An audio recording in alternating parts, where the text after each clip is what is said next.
But we wanted to mention real quick because the news just came out yesterday that Darren Drozdov passed away. Droz, and if you were a fan of the WWF in the late '90s, obviously you know who he was. I don't know where the modern generation is fully on being aware of Droz, what happened to him. I mean, it's obviously it hadn't been kept a secret, and there have been numerous stories and pieces on him over the years, but he passed away. I guess he was what, 54, I think they said, correct? I don't know for sure. I have to double check. Well, I was hoping you had noticed because I remarked that I was going to call him a kid, but then I realized he was almost as old as I am, but he started late in wrestling because he had played pro football. And I guess that made him about 30 years old by the time that he started breaking in the business, and he only wrestled a short time, I think like a year and a half or thereabouts, 2 years, whatever. But he was famous in the Beyond the Mat movie because he was famous from a football game where he puked on the ball, apparently, but he could puke most of the time on command or at will. Nobody really commanded him except for Vince puke, but he could do it if he wanted to at will. And not only did they, feature that piece, where Vince said he's gonna puke, but I got to be honest, I was in the office and this was another thing that Bruce told me, right? When he would come in with trying to be excited about the things Vince was excited about. He said, we're signing this guy and he can vomit at will on command. I was, okay. And, and that's the thing that Vince was wrapped up about. But thankfully, as we met Droz and got to know him and he started training, everybody, fell in love with the guy as far as a trainee, a student, somebody to have in the locker room. Everybody liked him and there was never any problems or issues or whatever, except that the first time, I can't remember what the circumstances were. I've tried to block this shit out of my mind, but Brian, maybe you remember. Do you remember the first time he was supposed to vomit on live TV and he got nervous and couldn't throw up? That's right. What was the context of that? I don't think there really was much context that I remember. You just said, here, this guy's going to throw up, and then he couldn't. I don't remember there being too much context. I mean, remember and I don't think this was a service to him, they brought him in and put him with the Legion of Doom right away as Puke. Yes. Yeah, well, see, I had been around him for a while longer because I was involved with the training camps that Dr. Tom and Dory Funk Jr. were doing, and he had made some spot shows. So I knew him as Droz before Puke. And then obviously Hawk was having his issues at that time, and the Road Warriors had come back, or Legion of Doom as they called him up there, and they thought, well, we might need to replace Hawk, and they were going to try that. But in some way or another, I just remember that. That was thankfully, Vince didn't hold it against him, but that was the thing, is the guy that can throw up whenever he wants to gets nervous and can't throw up.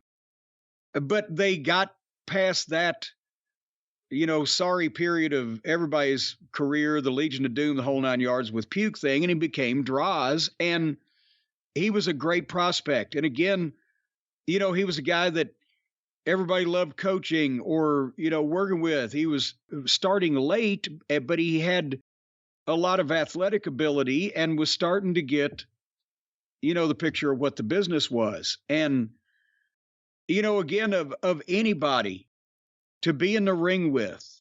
And this is something that, honestly, everybody talks about somebody's going to get their neck broke or somebody's going to get paralyzed on these indie shows or the crazy matches in AEW or whatever the fuck.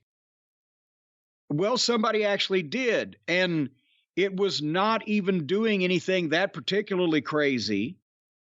And it was a guy whose size and musculature and physical conditioning and size of his neck was twice that of some of these guys that are doing these cannonballs, multiple flips off the top rope through furniture.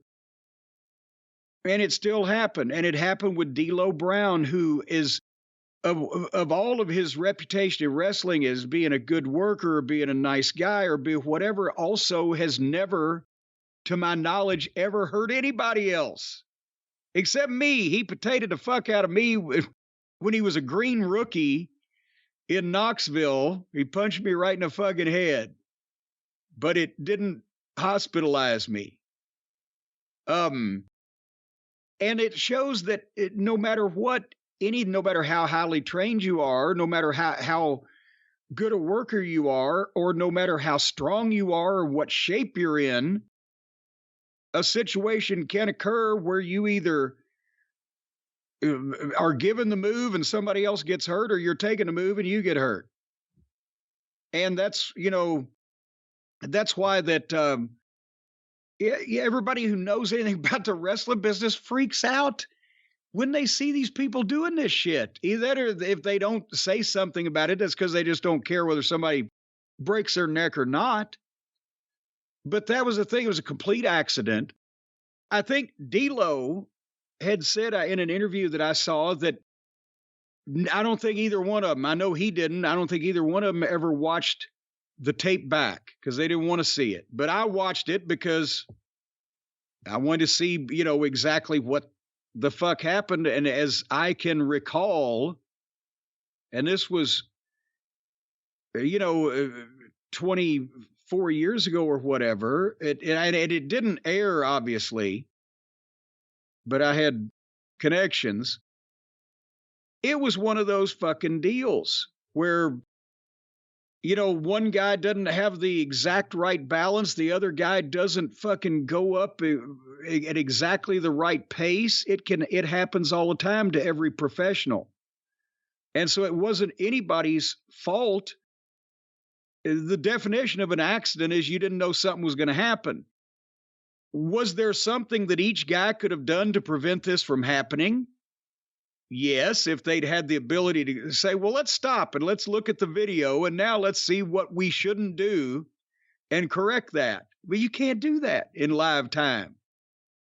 So anyway, from what I've always understood, the company took care of him after that, and he made sure that he had everything he needed for his, his care from that point forward. And that was the thing, is everybody said that Droz maintained it. I think I may have seen or talked to him once after it happened, but he maintained a great outlook. He didn't blame anybody. He didn't fuck it and say, I give up. He carried on with everything as best he could and figured out other reasons to have things to look forward to. And we saw a little bit of that. Remember, he was on Dark Side of the Ring. Well, yes. And, and worked with the Dark Side guys on that show. It was 2 seasons ago or whatever.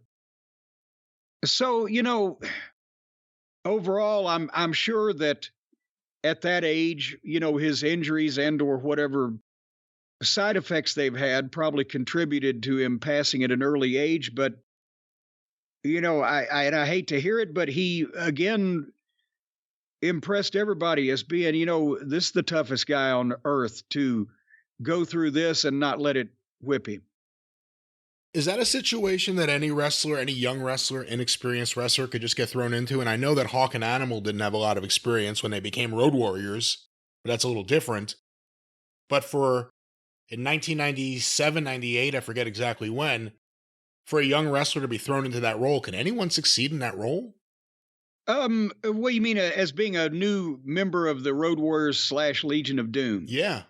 No, but Vince never understood how over they were because they were never really over for him, and he didn't see everything else.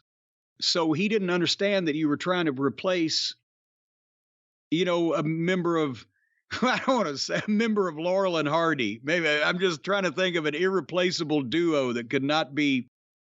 You couldn't do it. Which one's Hardy and which one's Laurel? Well, I bet Hawk would have to be Stan because he was the fun one of them. Well, Ollie? Well, Ollie? And then, but you know, no, he just, no, nobody experienced or green could have replaced a member of the Road Warriors. It did not work and wouldn't have worked. It is interesting, though, to think, what if the Road Warriors didn't have Paul Ellering? What if they had Hal Roach? Well, then in that case, they would have been set for life. They could have moved from the short subjects into the features, and then they would have been iconic. Instead of ironic. But anyway, back to Droz. The point is, that was the thing also, is that I thought where you were going was, well, the Road Warriors, you know, when they were green, they were dropping people on their heads, blah, blah, blah. Somebody else could have got hurt. Well, no, I was actually just going with the idea they were unknown and they were thrown together and treated like stars right away, and they got over like stars right away, even though they really didn't know what they were doing yet at all. Well, yes. And but Droz was being thrown into a gimmick that was already over, that had already worked in two companies, although differently in WWE than everywhere else. Yes. And here also is a point that I was going to make too, is that accidents continue to happen at greater frequency over the last 25 or 30 years as the style has changed, because when green guys, like, can you imagine if there had been such a thing as dives and, you know, all the craziness with the furniture now, when guys like Hawk or Animal or any of those big motherfuckers in the late 70s, early 80s started breaking in, it was, back then the injuries were potatoes and fat lips, knocked out teeth, and black eyes. But over the last 30 years, the size and physicality of the guys has diminished as the risks have greatly exponentially increased, and guys are still getting fucking injured. But can you imagine if it was these 300-pound maniacs that were green and breaking in, now doing the shit they're doing now? I don't know anybody would have a career lasting longer than a year and a half. Anyway, having said that, again, you know, it was unfortunate and a complete accident, but that's something that what happened to Droz can happen. And I think more people should be aware of it and not have to worry about being able to handle it like how he handled it, to try to prevent it when it's not necessary, when you're taking unnecessary risks. This was a fucking sit-out power bomb that D-Lo had done 1 million times. Wasn't even a risk, really, but everything's a risk, but slight if that, and definitely not unnecessary, and shit can happen. So what are you fucking doing diving off these goddamn ladders while their legs are broken? Or poor Sting. Yeah, that's the big, I mean, as you're talking about this, I'm thinking we could talk about examples from just the past week. Danielson. I mean, plenty of guys are getting hurt all the time. Well, you know, and honestly, I'd love to blister one of these New Japan guys, but Danielson's injury comes down to happenstance. The guy, maybe slightly careless, dropped an elbow off the top rope and landed on his arm. But the idea of dropping an elbow on a guy off the top rope is not revolutionary nor highly dangerous, but things can happen. But the thing with Sting, when we get to that and we talk about it, he probably got off as easy as he could have, because if he'd have done something else, which I will analyze, he could probably broke his back instead. But nevertheless,